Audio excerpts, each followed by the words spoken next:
Bonjour à toutes et bonjour à tous et bienvenue dans une nouvelle vidéo. Nous sommes aujourd'hui le 3 avril et il est 1h10, l'heure à laquelle je commence cette vidéo. Tout d'abord, avant de commencer cette vidéo, je tenais à vous remercier. Vous êtes de plus en plus nombreux à vous abonner à ma chaîne. Franchement, ça fait extrêmement plaisir parce que je ne vous cache pas que s'il n'y avait pas d'abonnés, je ne continuerais pas mon travail. Ça nécessite beaucoup de travail de recherche. On a une équipe, j'ai une équipe qui est franchement formidable et vous qui commencez à me suivre, ça fait vraiment, c'est touchant. Ça donne envie de continuer. Donc n'hésitez pas à partager mes vidéos. N'hésitez pas également à aller sur ma chaîne et à regarder d'autres vidéos que j'ai pu faire par le passé qui sont extrêmement intéressantes aussi, qui dévoilent des choses hallucinantes. Ça permettra aux gens de prendre conscience que le monde n'est pas rose, que les méchants c'était pas il y a 100 ans et qu'aujourd'hui ils sont devenus doux comme des agneaux. C'est complètement faux. Ça a toujours été et ça le sera toujours. Nous serons toujours dirigés par une élite et cette élite auront toujours des privilèges.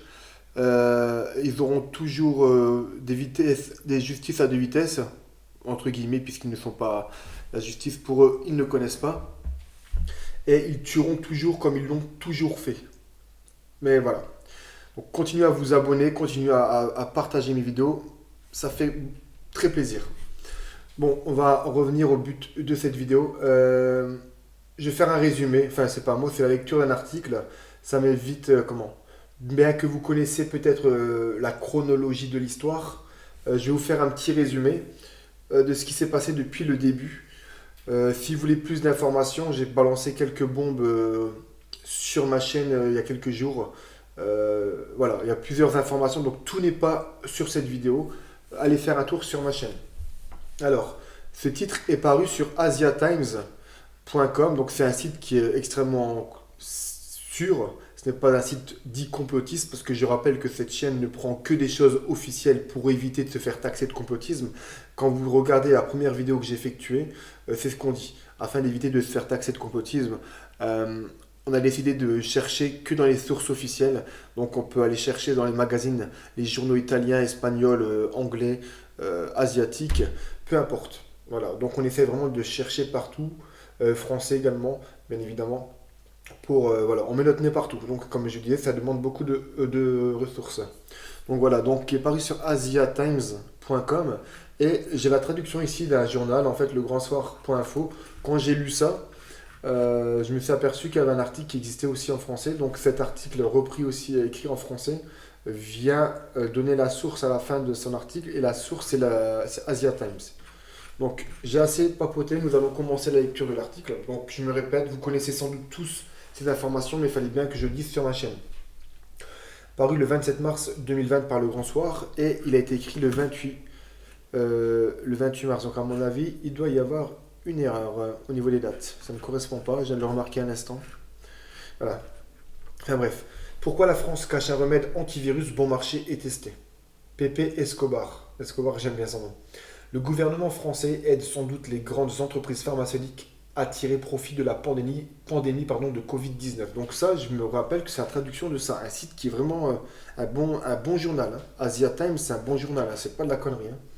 Ce qui se passe dans la cinquième plus grande économie du monde fait sans doute penser à un scandale de collusion majeure dans lequel le gouvernement français aide les grandes entreprises pharmaceutiques à tirer profit de l'expansion de Covid-19.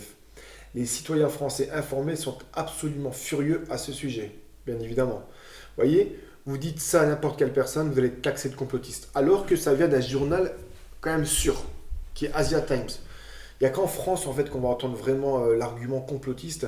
Aussi, cette France des Lumières n'a sans doute pas payé EDF parce que aujourd'hui le mot complotisme, et je prépare aussi un sujet là-dessus, le mot complotisme est devenu un argument. Lorsque les personnes disent complotiste, ou oui j'en parlerai à Haïti, ou oui ceci, cela, les gens prennent ça pour argument, se targuent de vous avoir entre guillemets cloué le bec, et quand vous regardez c'est absolument délirant quoi. Ils raisonnent par l'absurde et tentent de vous discréditer avec des propos qui... je sais pas si vous l'avez remarqué vous. Je pense que ça vous est déjà arrivé qu'on vous traite de fou. Ah, bah moi c'est pareil, on nous traite de fou. Et heureusement, de plus en plus de personnes s'aperçoivent que on n'est pas si fou que ça. Si être complotiste, c'est avoir 10 ans d'avance, ben, je suis fier d'être complotiste. Je n'adhère pas à toutes les thèses complotistes, je fais des recherches.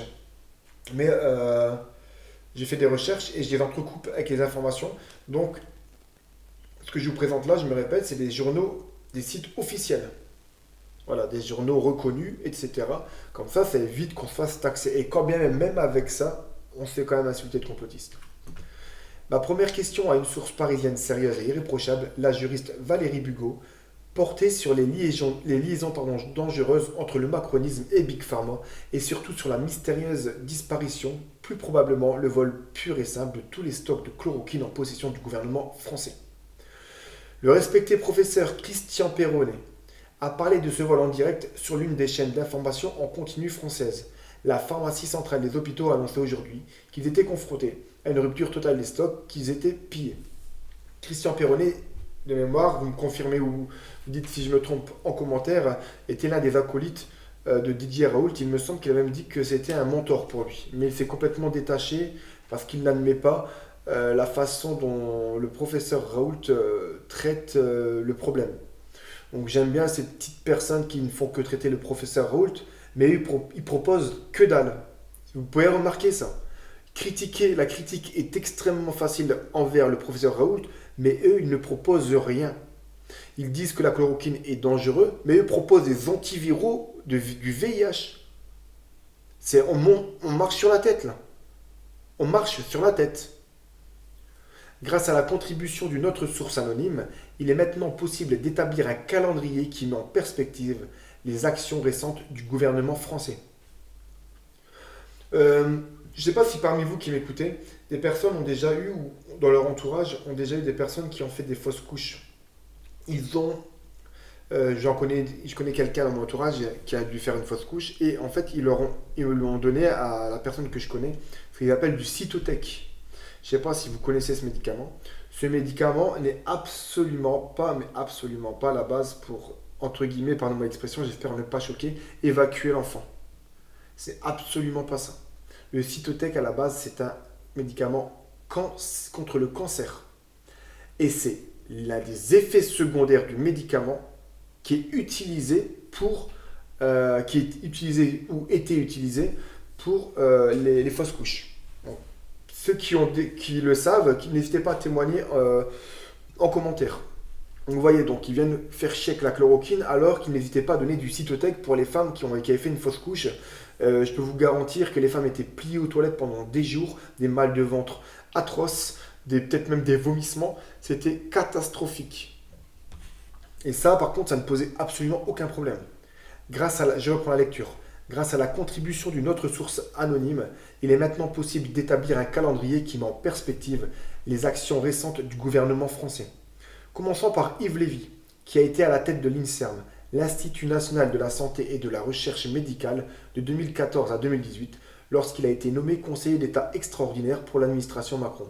Seulement 12 personnes en France ont atteint ce statut. Et croyez-moi que ceux qui atteignent ce statut, ça va pas être quelqu'un qui a le bac plus 5 et qui a une bonne âme. Ils mettent à leur tête, ça je ne vous apprends rien, leurs petits copains et leurs amis qui savent que jamais ils ne les trahiront. Voilà. Lévy est marié à Agnès Buzyn, qui était jusqu'à récemment, ministre de la Santé sous Macron. Buzyn a essentiellement reçu une offre qu'elle ne pouvait pas refuser du parti de Macron de quitter le ministère en pleine crise du coronavirus et de se présenter à la mairie de Paris, où elle a été impitoyablement battue au premier tour le 16 mars. Et si vous vous souvenez bien, c'est à partir de ce moment-là, et uniquement à partir de ce moment-là, que Madame Buzyn a dit haut et fort dans la presse qu'elle avait prévenu le gouvernement en janvier du danger du coronavirus, du Covid-19. Mais Madame Buzyn, comme j'ai dit dans une autre vidéo, auriez-vous dit la même chose si vous n'aviez pas été élu? Si vous avez été élu, ou si vous aviez une petite chance d'être élu et de pouvoir vous présenter au second tour? Pourquoi avoir menti? C'est ça que je ne comprends pas de la part de ces moutons français. Excusez-moi de m'énerver, mais je ne peux pas faire autrement. Je ne peux pas faire autrement. Ces Français, on leur ment tous les jours, tout le temps, depuis le début, depuis des décennies, des centaines d'années, depuis que le roi était roi, les présidents, on leur a toujours menti. Et ils continuent encore à les croire. On leur a menti sur le nuage de Tchernobyl. On a cessé de leur mentir sur les masques, ça ne sert à rien. Que faire des tests, ça ne sert à rien. Fermer les frontières, ça ne sert à rien. On n'a fait que mentir et malgré ça, les gens croient les déclarations officielles. C'est quand même hallucinant. Ces gens-là, moi, je dis souvent, ils pourraient vivre 1 million d'années, qu'ils continueraient à croire à tous leurs mensonges parce qu'ils n'ont aucun discernement. Ils n'ont absolument aucun discernement. C'est hallucinant. Alors, où est-ce que j'en étais? Donc, impitoyablement battu au premier tour le 16 mars. Lévy est en conflit acharné avec le professeur Didier Raoult, un spécialiste des maladies transmissibles prolifiques et souvent cité, basé à Marseille. Lévy a refusé le label INSERM au centre de recherche IHU, Institut hospitalo-universitaire de renommée mondiale dirigé par Raoult. Je rappelle que Raoult, dans son domaine, est l'expert numéro 1 mondial, selon un site qui s'appelle... j'ai dit dans une autre de mes vidéos, c'est Expertscape, voilà. Il est numéro 1 mondial. Je ne sais pas si vous vous en rendez compte. Numéro 1 mondial. Et M. Lévy a refusé le label INSERM. Et Raoult, il n'est pas le seul dans l'hôpital. Il est entouré de pointures quand même. Donc, quand vous avez les docteurs Simès ou les docteurs Jimmy Mohamed, qui lui a retourné bien sa veste en l'espace de quelques mois, qui viennent démonter le professeur Raoult, alors qu'ils ne sont que simples, entre guillemets, parce qu'ils sont toujours au-dessus de nous, ils en connaissent plus sur le sujet, de simples médecins, ça me fait sourire. Dernièrement, je regardais aux informations, ils interrogeaient un urgentiste pour critiquer Raoult. On marche sur la tête. On marche sur la tête. Un urgentiste qui va critiquer Raoult. Je sais pas, prenez des têtes. Enfin bref. En pratique, en octobre 2019, Lévy a révoqué le statut de fondation des différents IHU afin de pouvoir prendre le contrôle de leurs recherches.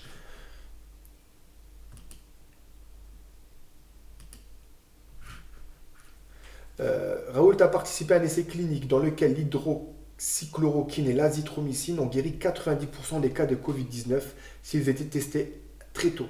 Les tests précoces et massifs sont au cœur de la réussite de la stratégie sud-coréenne. Vous savez ce que j'ai lu? Donc ça, je n'ai pas pu le vérifier, je n'ai pas pensé à le vérifier, mais j'ai lu que sur 1500 1600 patients que le docteur Raoult avait traités, seules 2 personnes étaient décédées. Alors que le taux de létalité des personnes touchées, c'est entre 1 et 2%.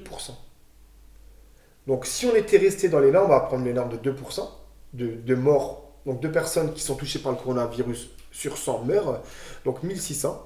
Ça nous fait 2 fois 10, ça fait 20, ça nous fait une trentaine de personnes auraient dû décéder. Si on reprend les statistiques. Or là, il n'y en a eu que 2. Raisonnera qui pourra. Raoult est opposé au confinement total des individus sains et des porteurs potentiels qu'il considère comme médiéval dans un sens anachronique. Il est en faveur des tests massifs qui, outre la Corée du Sud, ont été couronnés de succès à Singapour, Taïwan et au Vietnam et d'un traitement rapide à l'hydroxychloroquine. Seuls les individus contaminés devraient être confinés. Donc on ne peut pas lui donner tort. Vous avez les pays qui sont cités là, notamment, qui n'ont quasiment pas de morts. Ils nettoient les rues avec des produits désinfectants. Enfin, je veux dire, ils sont testés. Regardez, en Allemagne, là, là ça commence à arriver en Allemagne apparemment. Donc on va voir comment l'Allemagne va gérer ça. Mais déjà, ils font 500 000 tests par semaine, l'Allemagne. Pendant que la France, les médias français se sont targués. Je vous assure que c'est vrai, j'ai halluciné quand j'ai vu ça. La France met les bouchées doubles. Elle va bientôt pouvoir faire 5000 tests par jour. 5000 tests par jour, ça nous fait 7 fois 5, ça fait 35 000 tests par semaine. L'Allemagne est à 500 000 tests. 500 000. Et les médias français mettent la politique du gouvernement sur un piédestal. Mais on parle de 500 000 contre 35 000. C'est hallucinant. Hallucinant. La chloroquine coûte 1 euro pour 10 cachets. Et c'est là que le bas blesse. Les grandes entreprises pharmaceutiques qui financent essentiellement l'INSERM et dont fait partie le champion national Sanofi préféreraient une solution beaucoup plus rentable. Pour l'instant, Sanofi dit qu'elle se prépare activement à produire de la chloroquine, mais cela peut prendre des semaines sans mention de prix. C'est hallucinant. Ils n'en ont rien à faire. Vous voyez, encore une fois, la preuve, ils n'en ont strictement rien à faire qu'il y ait des morts. Si vous savez, vaut mieux comment tester la chloroquine, mais ça, c'est pareil, je vous apprends rien que de ne rien faire. C'est aberrant de ne rien faire. Et là, il y a, je ne sais plus quel laboratoire, en fait, c'est pas de l'hydroxychloroquine, c'est un peu le même délire, mais plutôt que d'être 1 € pour 10 cachetons, c'est environ 400 ou 500 balles la boîte. Donc je ne sais pas à quoi ils jouent, mais voilà, il y a un autre laboratoire qui fabrique des substances, des molécules similaires, 400 à 500 € la boîte, contre 10 euros, contre 1 ou 2 € pour 10 cachetons d'hydroxychloroquine. Excusez-moi. Un ministre fuyant un tsunami. Voici la chronologie. Le 13 janvier, Agnès Buzyn, toujours ministre française de la Santé, classe la chloroquine comme substance toxique, désormais disponible uniquement sur ordonnance. Une décision étonnante si l'on considère qu'elle est vendue sur le marché français depuis un demi-siècle. Ne croyez pas ceux qui vous disent, je me suis bien renseigné, ne croyez pas ceux qui vous disent que la chloroquine, même avant le 13 janvier, était délivrée sur ordonnance. C'est faux et archi faux. Il suffit de regarder même, il y a des articles de LCI qui sont sortis qui le précisent. LCI, c'est une source officielle. Donc avant le 13 janvier, la chloroquine était vendue sans ordonnance. J'ai des témoignages qui sont venus me parler en privé sur ma page Corde Sensible qui me disent j'avais du Plaquenil sans ordonnance. Donc quand on vous dit que même avant que ce soit classé par Madame Buzyn dans les substances venimeuses numéro 2, je crois, ça nécessitait une ordonnance, c'est faux. C'est du mensonge. Ça nécessitait pas d'ordonnance. Le 16 mars, donc le 13 janvier, elle classe ça sous substance toxique. Et il y avait déjà eu des tests en fait, parce qu'il faut savoir que le professeur Raoult se fie sur des études qui avaient été faites, des essais par la Chine. Donc en fait, Raoult a simplement repris ses études, l'a peut-être amélioré, a peut-être ajouté son expérience dessus, mais le test avec l'hydroxychloroquine avait déjà été fait par les Chinois sur le Covid-19. Donc Buzyn et tout ça étaient au courant. C'est sûr et certain qu'ils étaient au courant. Et bizarrement, le 13 janvier, alors que la chloroquine, le 13 janvier, parce qu'il précise chloroquine et toutes ses dérivés, tous ses dérivés sur la substance toxique, donc c'est tous ses dérivés, chloroquine, hydroxychloroquine, tout ce que vous voulez. Et donc il me semble que depuis 1949, la chloroquine existe et est autorisée par la FDA. Donc FDA, c'est Food and Drugs Administration, c'est ceux qui autorisent la mise sur le marché des médicaments aux États-Unis. Notamment, il n'y a pas que. Donc voilà, donc le 13 janvier, Agnès Buzyn a mis comme substance toxique la chloroquine. Je ne vous apprends rien, mais c'est pour vous dire que obligatoirement, elle avait eu vent une expérience, que des tests avaient déjà été effectués sur le Covid-19 par les Chinois avec la chloroquine. Donc, ils ne viennent pas me dire que c'est une coïncidence. Je ne peux pas accepter de dire que c'est le bénéfice du doute, en fait. C'est pas vrai, c'est pas vrai. Elle est utilisée depuis 30-40 ans. La FDA depuis 1949 aux États-Unis. Le 16 mars, donc c'est pas une molécule qui est inconnue. Ils savent très bien l'utiliser, les médecins. Le 16 mars, le gouvernement Macron ordonne un confinement partiel. Donc j'ai fait une vidéo, allez la voir. Je la mettrai en description. En fait, j'ai fait une vidéo hier ou avant-hier. C'est une bombe. Vous allez voir, c'est un décret qui est sorti en début décembre 2019 qui parlait déjà de mettre des gens en confinement, de fermer les écoles, etc. Et cette source que je vous ai ramenée dans la vidéo, c'est le Sénat. C'est sur le site Le Sénat. Alors, le 16 mars, il n'y a pas un mot sur la chloroquine. Raoult le demandait déjà en février, je crois, le 25 février de mémoire. Le 20 ou le 25 février, déjà, il commençait à faire parler de lui sur la chloroquine. Au début, la police n'est pas tenue de porter des masques. La plupart ont été volés de toute façon. Il n'y a pas assez de masques, même pour les travailleurs de la santé. Encore un mensonge, puisque je vous rappelle que les masques ne servaient strictement rien parce qu'ils ont changé d'avis. Et même on va raisonner. Nous allons raisonner ensemble. Les masques servent après, ils ont changé d'avis. Ils ont dit que les masques servaient uniquement aux personnes qui étaient contaminées pour ne pas refourguer le Covid à des personnes saines. Mais je sais pas si on réfléchit quand même. Des personnes saines qui ont un masque, c'est toujours mieux que rien. Je sais pas, moi je comprends. Même juste de mettre une écharpe devant sa bouche, c'est toujours mieux que de rien avoir. Même si ça passe, c'est quand même un peu minimisé. C'est quelque chose de logique. Si vous avez un masque, c'est sûr que quelqu'un qui a le Covid-19, est-ce que vous avez plus de chances de l'avoir s'il vous parle en face de vous si vous avez un masque ou si vous ne l'avez pas? Vous avez plus de chances de l'avoir si vous ne l'avez pas. Même si le masque ne protège pas énormément ou peu, ou je ne sais pas exactement. C'est quelque chose de logique. On nous prend vraiment pour des lapins de 6 semaines. C'est incroyable, incroyable. Alors, au début, hein, en 2011, la France comptait près de 1,5 milliard de masques, 800 millions de masques chirurgicaux et 600 millions de masques pour les professionnels de la santé en général. Mais ensuite, au fil des ans, les stocks stratégiques n'ont pas été renouvelés pour faire plaisir à l'Union européenne et pour appliquer les critères de Maastricht qui limitaient l'adhésion au pacte de croissance et de stabilité aux pays dont le déficit budgétaire ne dépassait pas 3% du PIB. Donc ça, c'est encore autre chose. Je ne vais pas rentrer dans les détails sur l'Union européenne, les critères de Maastricht. Je ne vais pas rentrer dans ces détails-là. C'est- voilà.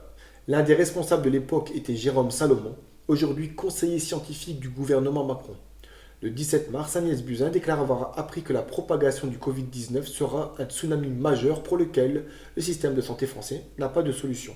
Elle dit également qu'elle avait compris que l'élection du maire de Paris n'aurait pas lieu et que c'était en fin de compte une mascarade. Ce qu'elle ne dit pas, c'est qu'elle n'a pas fait de déclaration publique à l'époque où elle se présentait parce que toute la machine politique de Macron était axée sur la victoire de la mascarade. Le premier tour de l'élection ne signifie rien, alors que Covid-19 progresse. Le deuxième tour a été reporté indéfiniment. Elle devrait être informée, il me semble qu'il parle de septembre, je crois, pour le deuxième tour. Elle devait être informée de la catastrophe sanitaire imminente, mais en tant que candidate de la machine Macron, elle n'a pas rendu public ses résultats en temps voulu.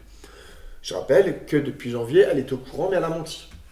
En succession rapide, hop, le gouvernement Macron refuse d'appliquer les tests de masse, comme ceux qui ont été pratiqués avec succès en Corée du Sud et en Allemagne, et dans d'autres pays d'ailleurs.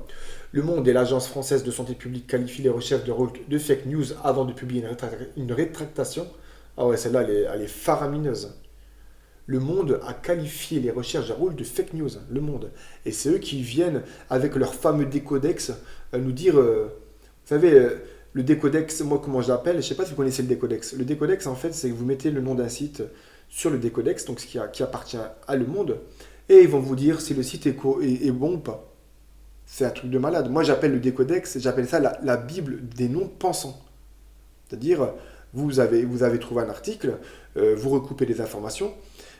En vérité, on s'en fout de où vient la source si elle ramène des preuves fiables, en fait. C'est ça qu'il faut que les gens comprennent. Que ce soit quelqu'un d'extrême gauche, d'extrême droite, du centre, un juif, un chrétien, un musulman, un athée, un philosophe, un agnostique, peu importe. Un fou va venir et va vous dire 1 plus 1 égale à 2. Est-ce que vous allez dire que c'est faux parce qu'il est fou?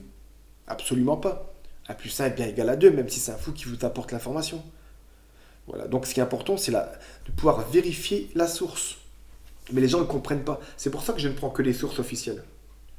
Parce que les gens ne comprennent pas encore ça. Alors, où est-ce que t'es toi? Le monde de santé qualifie, voilà. Le professeur Perron révèle sur la chaîne d'information SCI que le stock de chloroquine de la pharmacie centrale française a été volé. Grâce à un tweet d'Elon Musk, le président Trump affirme que la chloroquine devrait être disponible pour tous les Américains. Les personnes souffrant de lupus et de polyarthrite rhumatoïde, qui ont déjà des problèmes d'approvisionnement avec le seul médicament qui leur offre un soulagement, mettent le feu aux médias sociaux avec leur panique. Il y a eu un article récemment aussi, une personne est morte en ingérant de l'hydroxychloroquine. Et en fait, quand vous faites des recherches plus poussées, regardez comment ils sont fourbes. Il y a quelques journaux français officiels qui ont, soit directement dans le titre, ou alors dans les premiers paragraphes, mais il y a certains journaux qui l'ont caché. En fait, le gars, il n'avait pas pris de l'hydroxychloroquine, si. Mais il l'avait pris, c'était du nettoyant pour aquarium de poissons. Et donc les gens ont vu ça, on dit l'hydroxychloroquine, c'est de la merde.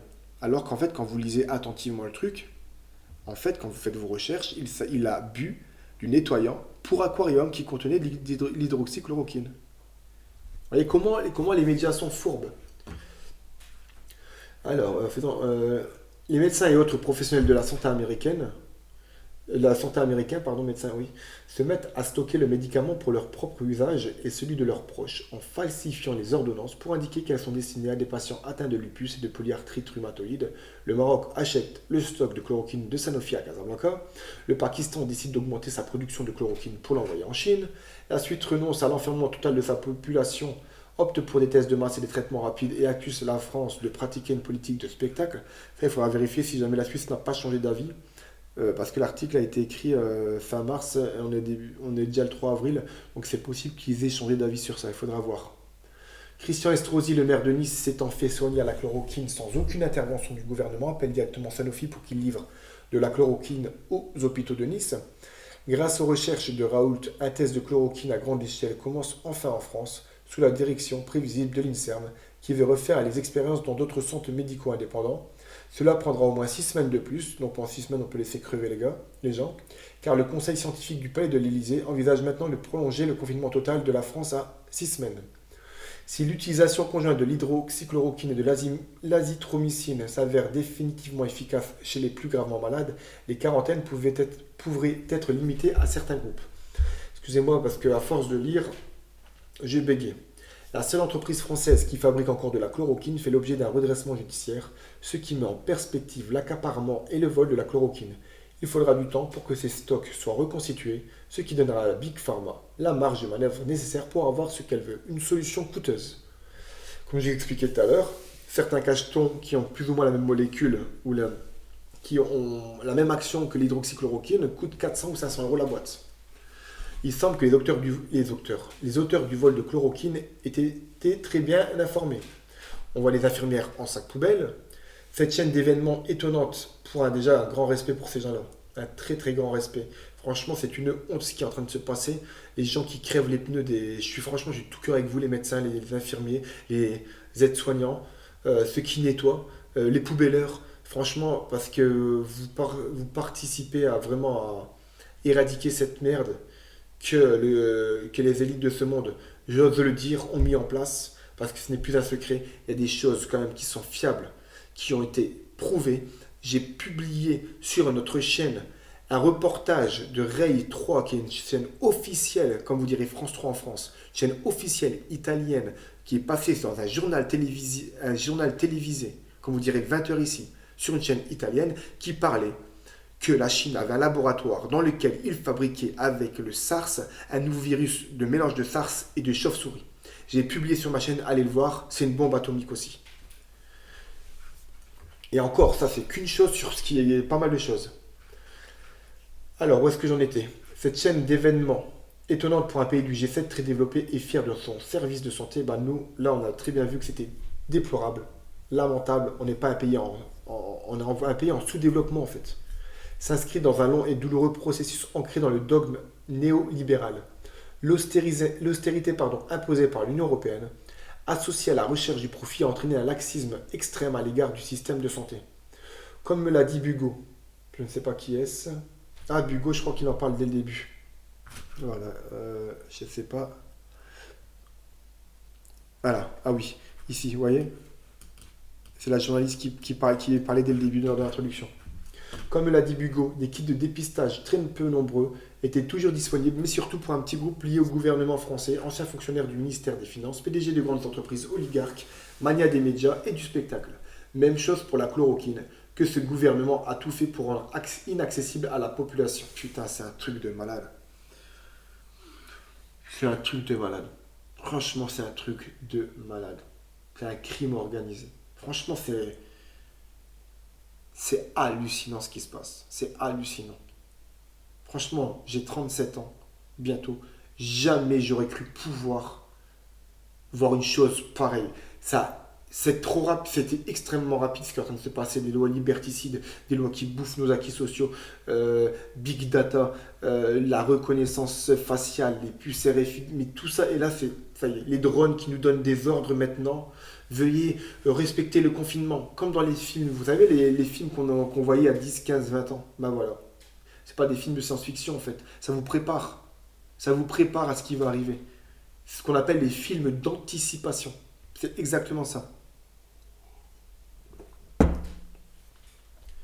Ils n'ont pas rendu la vie facile au professeur Raoult, il a reçu des menaces de mort et a été intimidé par des journalistes. Ça, c'est vrai.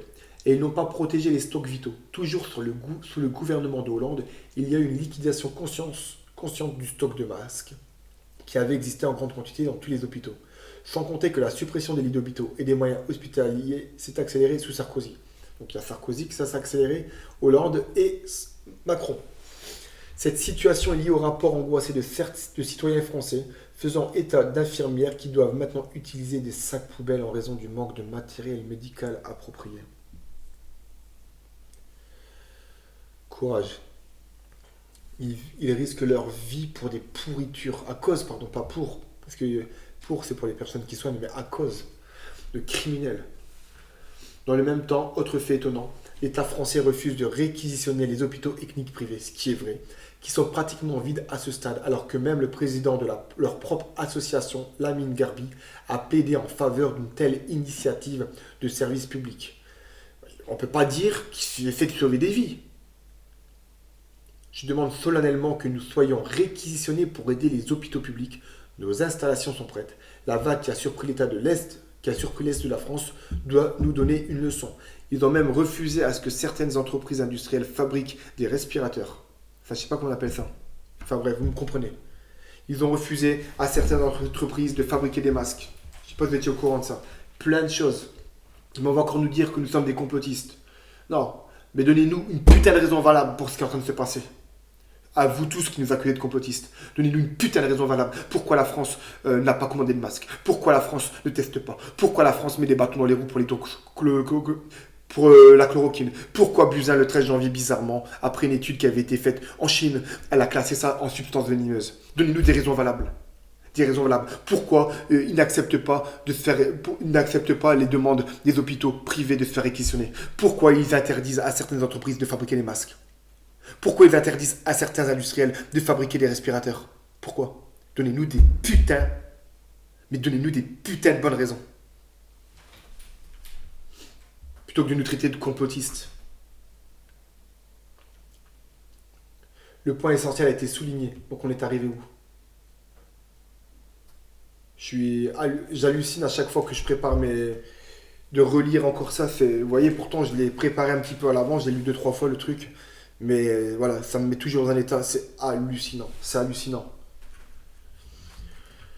Hugo reconfirme que la situation sanitaire en France est très grave et va encore s'aggraver du fait de cette décision politique, absence de masque, refus politique. Vous avez entendu en fait ce qui s'est passé, soi-disant, sur le tarmac aux États-Unis, les Américains ont révélé les masques. Et vous voyez, moi j'y crois pas. J'y crois pas. Il y a toujours, bizarrement, tous les pays ont des masques. Ils sont pas volés. Il n'y a que la France qui se fait voler ses masques. Il n'y a que la France. Les Américains, ils ont des masques. Les Chinois, ils ont des masques. La Suisse, elle a des masques. L'Angleterre, ils ont des masques. Qui est encore l'Espagne, l'Italie, ils ont des masques. L'Allemagne, ils ont des masques. La France, non. Ils sont tous volés. Les pauvres. Ils n'ont pas de chance, le gouvernement français.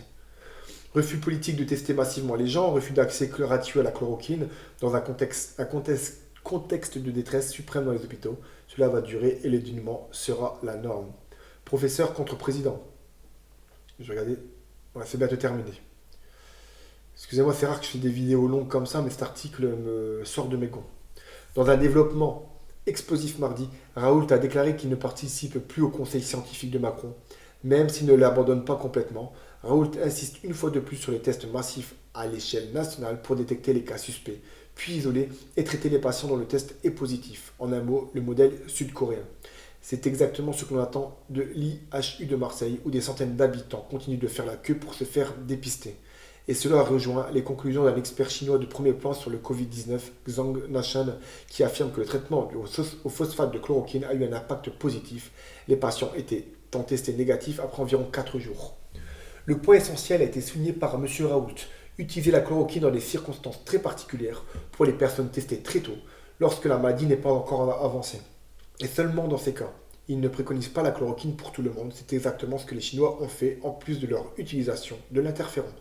Vous voyez, après, il y a eu, comment il s'appelle, Véran, le ministre de la Santé, qui a dit nous allons accepter la chloroquine, mais pour les cas très graves. Vous voyez comment ils sont. Raoult dit il faut l'utiliser au départ, et le gouvernement, le ministre de la Santé dit on va le faire uniquement pour les cas graves.